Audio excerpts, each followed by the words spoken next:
Hey, good morning. This is encouragement and motivation from my heart. And today I just wanted to share a couple nuggets with you that I have learned from my own devotion this morning. And I want to encourage you when you get a chance to just, read over the chapters at which I talk about. I'm going to talk out of First Corinthians chapter 2 today, First Corinthians in general, as well as Revelations chapter 3, because there are two things that we can get tripped up over in this world, and we may have already gotten tripped up over in this world. So I'm bringing it to you, one, to maybe hopefully as a reminder, and two, to just also encourage you to reflect upon it yourself and just be transparent with God in it. So in First Corinthians, as I was reading and looking at the background information of it, it talks about, Paul is primarily writing he's writing to the church as one of the most diversified writings of Paul, because he's talking to several different groups that are within the church. The church is primarily made up of Gentiles, but there are Jews, because when the Romans came in, a lot of the Jews fled to the Corinth church. But one of the things that he talks about in there is the church ended up becoming divided because they were not reflecting on the message of the cross. They were more so deciding to follow a leader or a person and a person's words instead of the message of the cross. And so in that, one thing that I realized is what you're listening to, who you're listening to. Is it the message of the cross, or are we forgetting that that's the whole reason that Jesus came and died for our sins on the cross, so that way we can be free? That is what we should be focusing on, not the playing of words or how a person says it or what they say. And it's the full message to its entirety, not just a part of it.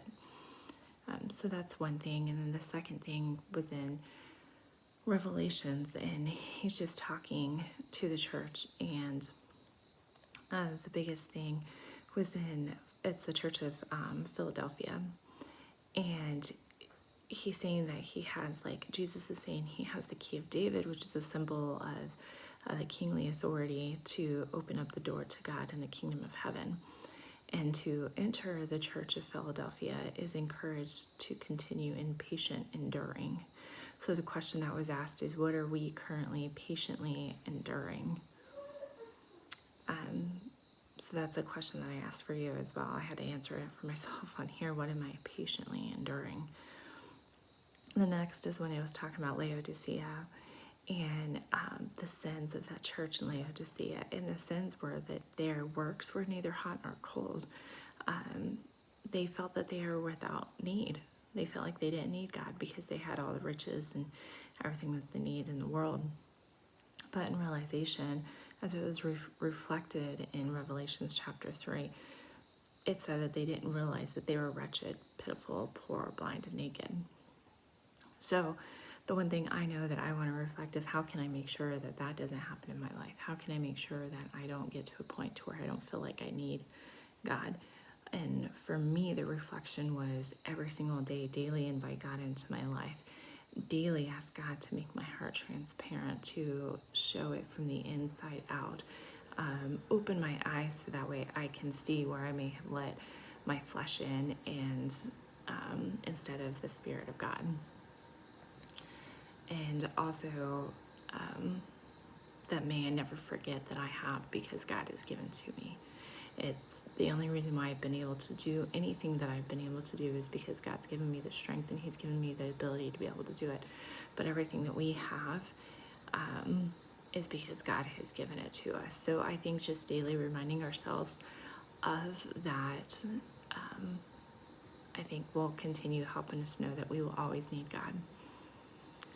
So I hope as you go throughout your day today, that you not only reflect on all the goodness and the greatness that God has given us, but also when you are patiently enduring, or when you are going through stuff, just remember the message of the cross. And just remember that we're not supposed to be meant to be able to just fly through life easily, because that Jesus didn't say that being a Christian was going to be easy. But when you reflect and you just keep your focus on Him, the things that are around you doesn't really seem as big. So I pray for each and every single one of you, and just know that I'm here if you need anything. And I hope you guys have a great day. And again, this is encouragement and motivation from my heart, and I want to encourage you to reflect on your own life today with these little nuggets that I've learned in my own devotion. Have a great day.